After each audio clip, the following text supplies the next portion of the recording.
everybody, it's Lon.TV, and we're checking out the JVC Adixxion 2. This is their latest action camera, and I was perusing the Amazon new release list for cameras, and I figured I would pick this up to check it out and see how it differs from the GoPro and the Sony and a few other things out there.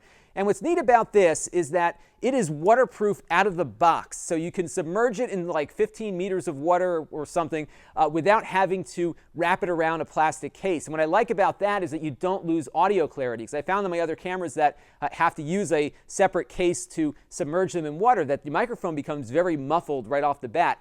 This doesn't have that problem because it is designed to be submerged in water without having to use anything else. And as you can see, it's got a nice gasketed region here to prevent the electronics from getting wet. And I think that's a really nice little feature. Another thing that I liked about it from a hardware standpoint is that it has a tripod mount on the side and on the bottom. Now, it's not going to rotate the image when you tilt the camera on the side, but if you want to side mount it to something, you just have some options for how you want to mount the camera, which I thought was a very nice idea. It also has a viewfinder on the side, which can get a little difficult to kind of look at it sideways in order to get things working, but beyond that, it isn't too bad. It runs on a regular full-size SD card, which is stored in here, so you can basically pop it in here and get going. The battery is stored right above that, and you only get about an hour or so out of the battery, and it charges via USB. So I guess they must make an external charger for it, but it doesn't charge all that fast because it is going over the USB, and you also have HDMI out. It is important to note, of course, if you are going to operate the camera off of USB power, you lose the waterproof capability because the case has to be open for that.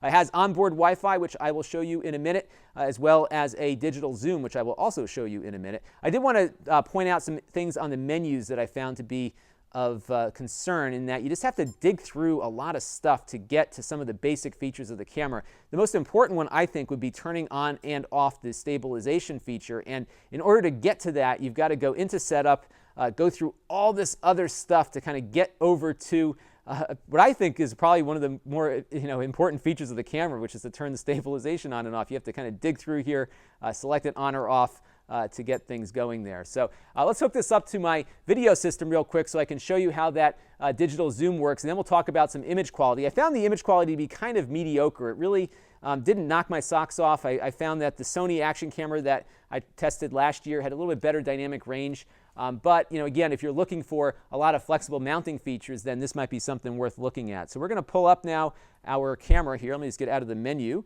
and bring us back to the video screen here. And as you can see, the video is so-so. I mean, we're in kind of a lower light condition right now. I'm not sure if this is just, this quality looks actually worse than it does when it's recording, so I wonder if it's just some artifacts coming off my HDMI. But you do have a digital zoom here, but you do lose a lot of clarity when you get in close with it. So I would not recommend using this zoom at all if you're trying to get decent image quality. These action cameras really are not meant to be zoomed, but it does have that feature on board. You do have the option to go up to 1080p at 60 frames per second. You also have 120 frames per second mode at 720p, so you have the ability to do some slow motion shots. The onboard stabilizer does okay when it's on. You can see the difference between the stabilizer being on and off in these shots here. And it seems to work okay, but again, it's not anything spectacular or groundbreaking. And as you can see, I took another shot where I took the camera out with my daughter's stroller on a rough patch of the driveway, and it really got bumped around quite a bit. And that's a hard test. It's very rugged out there. I haven't seen a camera that can really do well with that kind of bumpiness, but if you're doing dirt biking and that sort of thing, this may not do all that well for you there. Now, the camera does have onboard Wi-Fi, and the app that they have for the iOS platform, and I believe also for Android, is actually better than a lot of the apps I've seen from the other manufacturers. Now, you have to, again, poke into some more menus here to get the Wi-Fi turned on, but once you do turn it on, you do have to connect directly to the camera, so you can't have it connect through your already existing wireless network. You can set it up to transmit video through that network, but I ran into some trouble with it, so I'll explain that in a second. But let's get connected to the camera here. We'll just wait for it to pop up on my phone, and then I'll show you how the app works. Okay, after getting our phone connected to the camera, we can now turn it on and get operating with it. And it takes a second for it to connect up, but once it does, the phone then gains control over the camera. Now, you really can't do much on the camera while the phone is in control. All these controls on board are disabled. You can't even hit the record button on here because it's waiting for the iPhone to give it its instructions. Now, a lot of other cameras will let you operate in both places. But one thing that I did find interesting is that the delay between the camera and the app isn't all that bad. If you look at some of my other videos of some of these other camcorders and action cameras, there's been a bit of a delay between what you see on the screen and when it actually happens. And with an action camera, of course, you really want to have the flexibility there.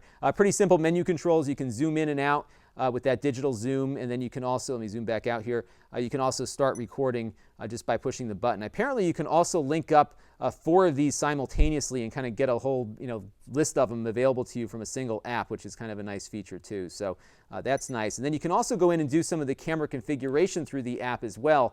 And that actually is nice because it's a lot easier to use the app to make those changes than it is to try to figure out how to get through all these menus. So as you can see here, like just about every option that's available on the camera is on the app, and you can very easily just set a different mode and get going there. So they actually did a nice job on the app overall. Now, you also notice here there's YouTube and Ustream. Now, apparently, and I couldn't get this to work, apparently you can stream it to Ustream directly from the camera. So what it does is it goes out to your Wi-Fi network, the camera does, connects to your Wi-Fi network, and then supposedly can stream to Ustream. I tried this at least for like an hour trying to figure it out this afternoon, and I could not get it to work. So I think it might work at some point. Maybe there's going to be a firmware software update or something, but what you're supposed to be able to do is configure it through here, set your credentials, and it'll upload them to the camera, and then once those are set, you can start these 2 features from there. The YouTube functionality is not streaming, but it will take recorded files and upload them to YouTube for you. So you can kind of skip the step of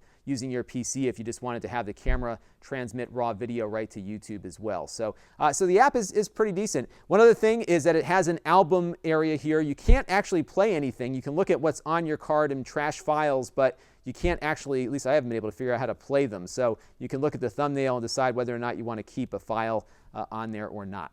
So that is the JVC Adixxion 2, and I like it more for its overall hardware design than I do for its performance. I love the fact that it's waterproof right out of the box. I like that it also has these 2 tripod mounting options on it as well. Those are all good things. The app was very nice too, but the image quality isn't as good as other cameras I've seen, and the stabilization isn't as good as other cameras that I've seen. So I think if you're looking for something rugged, a little bit more flexible when it comes to underwater shooting, this might be something to take a look at, but it's not going to be for everyone, especially those looking for the very best image quality. This is Lon.TV, and thanks for watching.